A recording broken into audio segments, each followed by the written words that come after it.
أهلا بالصحاب. ورسميا تم الإعلان عن عماد النحاس كقائم بأعمال المدير الفني للنادي الأهلي أو مدرب مؤقت للنادي الأهلي لحين تعيين مدير فني دائم. وده الموضوع اللي أنا اتكلمت مع حضراتكم فيه من يومين، وقلت لكم إن عماد النحاس هيبقى هو المدرب المؤقت وهو قاعد عشان القصص ديت واللقطات ديت. الحاجة الجديدة بقى اللي تمت في النادي الأهلي هو تعيين وليد صلاح الدين في منصب مدير الكورة في النادي الأهلي، وعودة منصب مدير الكورة مرة أخرى للنادي الأهلي. يعني كان الفترة اللي فاتت على مدار السنة اللي فاتت من سبتمبر 24 حتى سبتمبر 25 اختفى منصب مدير الكورة في النادي الأهلي مع محاولة لاستنساخ أو لإعادة المنصب بشكل مغاير أو بمسمى مختلف، اللي هو نائب المدير الرياضي في الحقبة بتاعت محمد شوقي مع محمد رمضان. غير كده ما كانش فيه منصب مدير كورة بالمسمى دوت. فكأن النادي الاهلي بيعمل ريستارت للسيستم عشان يرجع تاني منصب مدير الكوره في النادي الاهلي. وفي الحقيقه يعني احنا كلنا عارفين ان موضوع الريستارت دوت هو حل كل المشاكل بالنسبه للشعب المصري مع الاجهزه يعني اي جهاز يهنج معاك، كمبيوتر، موبايل، حتى تلفزيون او اي حاجه، يعني اول حاجه بتيجي في ذهنك او اول نصيحه بتاخدها من اي حد ان انت تعمل له ريستارت. اعمل ريستارت للموبايل، اعمل ريستارت للكمبيوتر، اعمل ريستارت للراوتر، واستنى بقى ان هو يرجع لحالته الطبيعيه بعد الريستارت ديت او بعد الريستارت ده. فكأن النادي الاهلي بيستنسخ تجربه الريستارت في السيستم او في اداره الكوره بعد سنه من التخبط الشديد على كل المستويات في اداره الكوره في النادي الاهلي، على مستوى الصفقات، على مستوى اداره الكوره نفسها والهيكليه الاداريه، وعلى مستوى المديرين الفنيين. تخبط تخبط تخبط من سبتمبر 24، من ساعه نهايه حقبه خالد بيبو مع النادي الاهلي وتعيين محمد رمضان كمدير رياضي، حتى سبتمبر 25 واعاده تعيين او اعاده منصب مدير الكوره الثاني للنادي الاهلي بالمسمى بتاعه العادي الطبيعي، وتعيين وليد صلاح الدين في المنصب. وبصراحه انا حابب اتكلم على منصب مدير الكوره الاول، في رايي فيه المنصب نفسه في حد ذاته. بعد كده نتكلم على الريستارت اللي عمله الكابتن محمود الخطيب وليه عمل ريستارت، والحاجه الاخيره اللي هنتكلم عليها هو وليد صلاح الدين. انا رايي في منصب مدير الكوره في النادي الاهلي او منصب مدير الكوره عموما في الكوره المصريه، انا رايي فيه قلته يعني في كذا فيديو من زمان ان المنصب دوت هو منصب فاشل. آم، طبعا هو يعني القاسي والداني عارفين ان المنصب دوت ما بقاش موجود في كرة القدم الحديثة. يعني هو كان موجود في اوروبا، يعني منصب مدير الكورة او مدير كرة القدم في الأندية الأوروبية كان موجود لغاية يعني ممكن تقول اوائل الألفينات. العشر سنين الاولانيين من الألفية يعني لغاية 2010 2011 الفترة دي كان المنصب دوت لسه موجود في بعض الأندية. ومؤخرا خلاص المنصب دوت مبقاش موجود في كل الأندية الحديثة او اللي بتتبع نظم حديثة في كرة القدم في أوروبا. مبقاش في منصب مدير الكورة، يعني يعتبر منصب عفى عليه الزمن. فأنا رأيي فيه ان هو منصب ملوش اي 60 لازمة في النادي الأهلي او في الكره المصريه. بس خلينا نتكلم في النادي الاهلي. هو منصب اشبه بالاتش ار مانجر.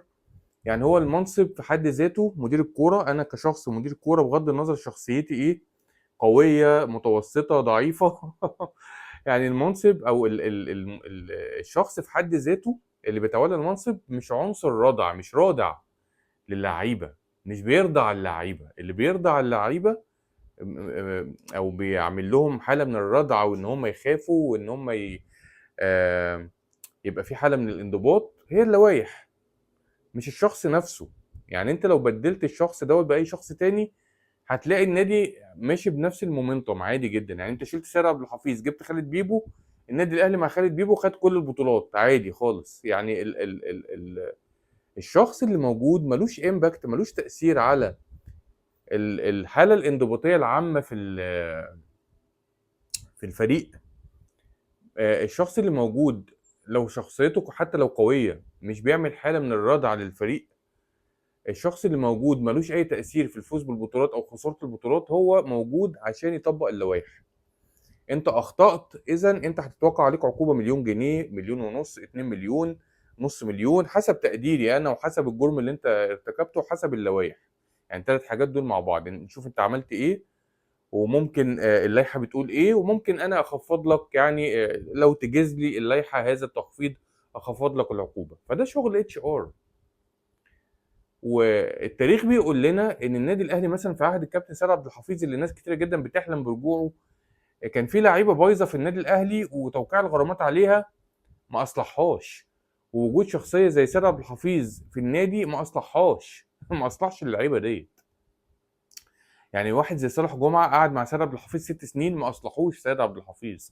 صالح جمعه قعد 6 سنين بيقبض مرتبه وهو موجود في الفريق وعمال يتوقع عليه غرامات وخلاص. ويعني لو انت شلت كابتن سيد عبد الحفيظ وجبت اي واحد تاني من الشارع وحطيته مكانه كان هيقعد يوقع على صالح جمعه نفس الغرامات، وصالح جمعه يعمل نفس الافعال. كهربا نفس القصه، ولاعيبه كتير يعني اللي كان بيخطأ كان بيتوقع عليه العقوبه. شفنا برضو الكابتن محمد رمضان وقع عقوبه كبيره على كهربا، بعد كده خفضها للنص، بعد كده راح امام عاشور عمل مشكله، بعد كده توقع عليه عقوبه. فده بيقول لك ان الموضوع الشخص او المنصب، عايز اقول لك هو مش رادع اصلا للعيبه، مش عنصر رادع. اللي ممكن يرضع اللعيبه او ممكن يخوفهم او ممكن يعمل حاله انضباطيه، ممكن مش اكيد، هي اللوائح نفسها ومدى قوه اللوائح. واي شخص ممكن يطبق اللوائح دي عادي جدا، مفيش اي مشكله فيها. خالد بيبو كان بيطبق اللوائح، اي حد كان بيطبق اللوائح. فهو المنصب اقرب ل اتش ار مانجر. اتش ار مانجر، بس هو يعني وجوده مع فرقه الكوره وان هو يكون ملتصق بفرقه الكوره ويحضر معاهم التمرين واللعيبه تتكلم معاهم وهو يتكلم معاهم، ده تقليد تاريخي كان الاهلي محافظ عليه لغايه سنه 2024. وما اتشال هذا التقليد التاريخي ما بقاش في منصب مدير الكوره وبقى في استحداث لمنصب مدير رياضي، الدنيا باظت والاهلي دخل في حاله من التخبط الشديد. ونخش بقى في الجزئيه اللي انا حابب اتكلم عليها، وهي جزئيه الريستارت اللي الكابتن محمود الخطيب بيعمله باعاده المنصب بتاع مدير الكوره وتعيين وليد صلاح الدين فيه.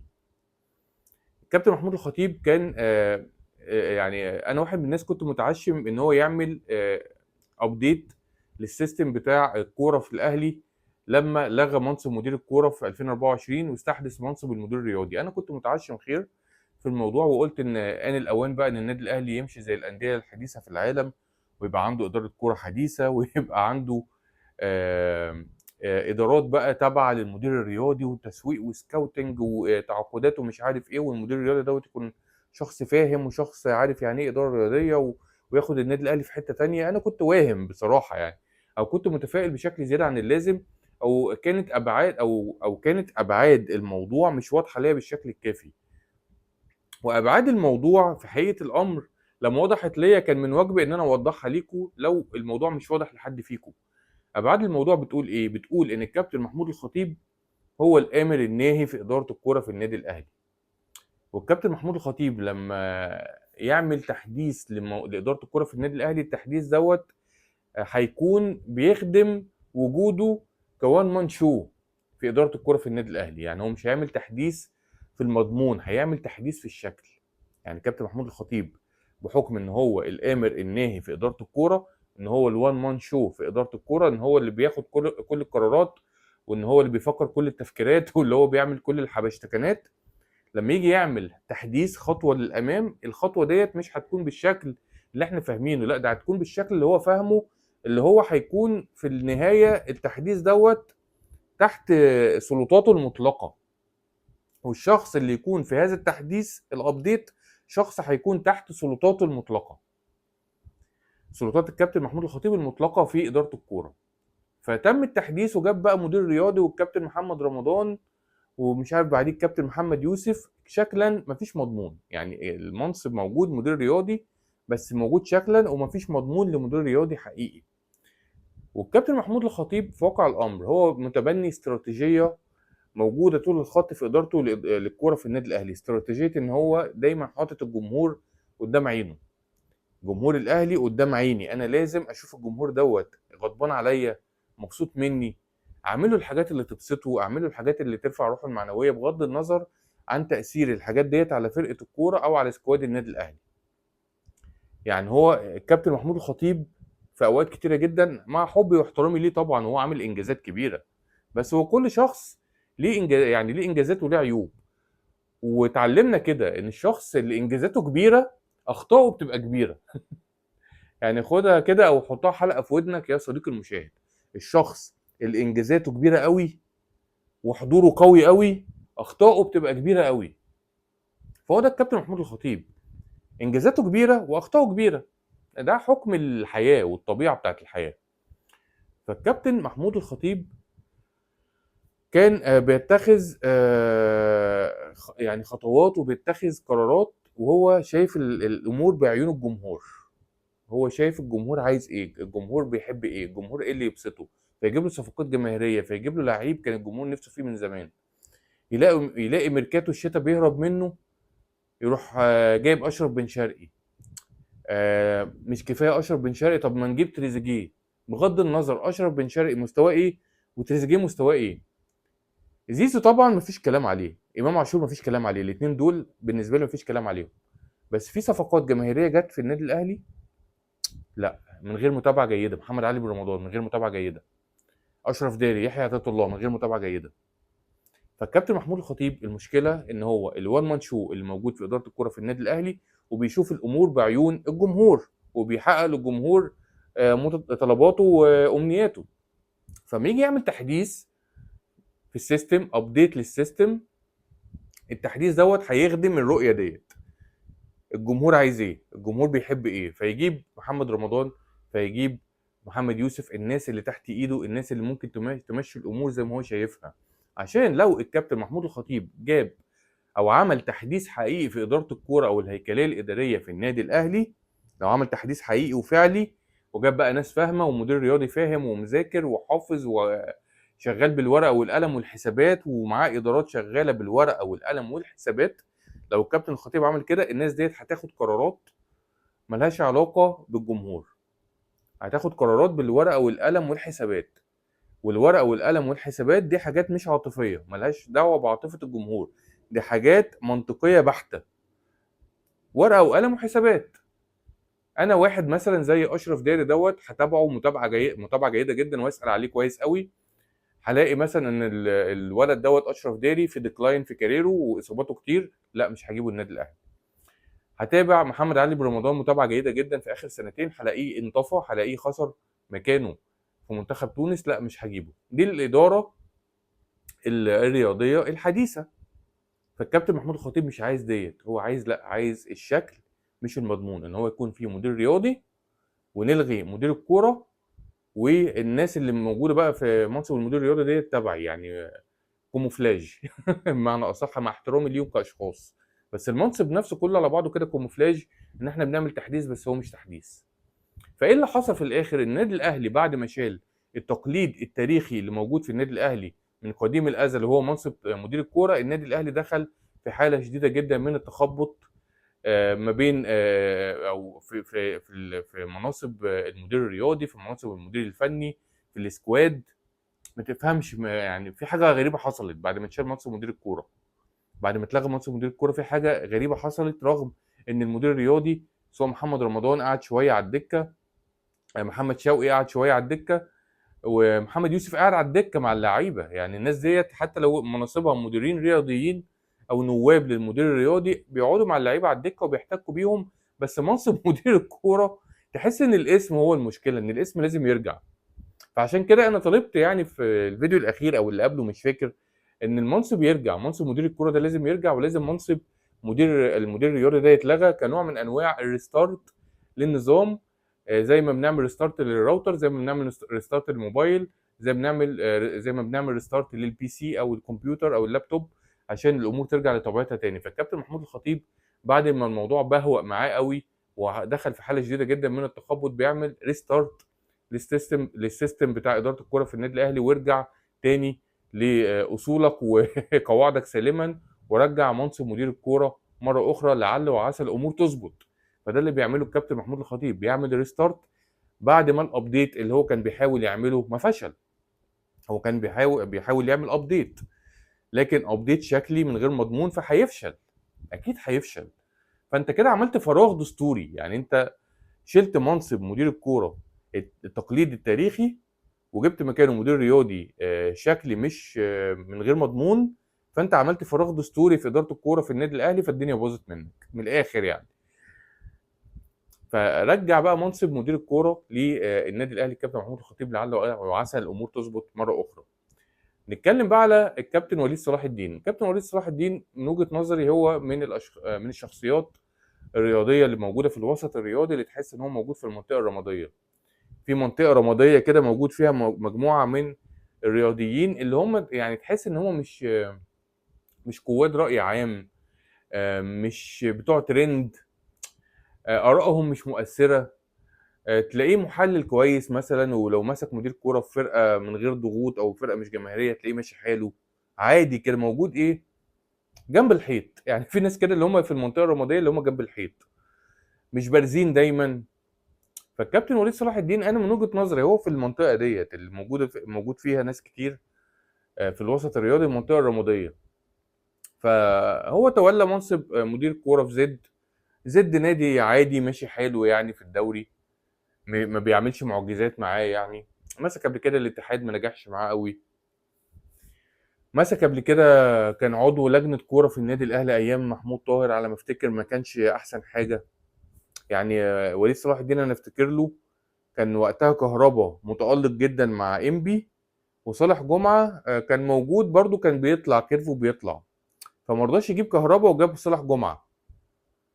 في الوقت دوت كان في 2015 2016، فكهربا راح الزمالك وتألق تألق شديد جدا، وصالح جمعة راح الأهلي وانطفى ودخل في مشاكل وشغل باله بحاجات كتير قوي غير الكوره يعني. فانا فاكر لوليد صلاح الدين القصه ديت، ان هو اللي جاب صلاح جمعه مكان كهربا، وكهربا وقتها كان غير كهربا اللي جه الاهلي. كلكم فاكرين طبعا كهربا في انبي كان عامل ازاي، وفي اتحاد جده وفي الزمالك يعني. هينجح في الاهلي ولا هيفشل الله اعلم، بس انا من وجهه نظري وليد صلاح الدين هو من النوعيه ديت، نوعيه الناس اللي ماشيه جنب الحيط، نوعيه الناس اللي هو مثلا هو عنده 54 55 سنه، ملوش امباكت كبير قوي في الكره المصريه. يعني هو غير ان هو محلل ملوش اي تاثير كبير في الكره المصريه.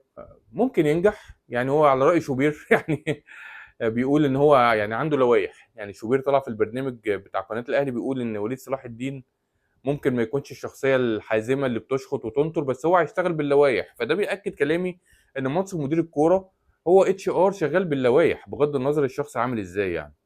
فهنشوف التجربه بتاعت وليد صلاح الدين ديت هترسى على ايه، وخصوصا ان هو هيتعامل مع كيان مبهم او كيانين مبهمين موجودين في اداره الكوره في النادي الاهلي حاليا.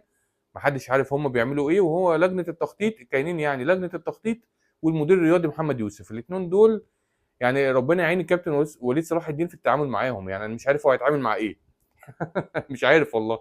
يعني اكيد هو اكتر حاجه شاغله باله دلوقتي هو هيتعامل مع الناس ديت ازاي، هم الناس دي بتعمل ايه اصلا، الناس دي لازمتها ايه؟ ما الدنيا كانت ماشيه من غيرهم. الدنيا كانت ماشيه بمحمود الخطيب ومدير الكوره بيطبق اللوائح والعقوبات والحاجات ديت وخلاص وشكرا. لجنه تخطيط ايه وبتعمل ايه؟ بتخطط لايه؟ ما بتخططش. مدير رياضي ايه؟ محمد يوسف. مفيش اداره رياضيه في النادي الاهلي.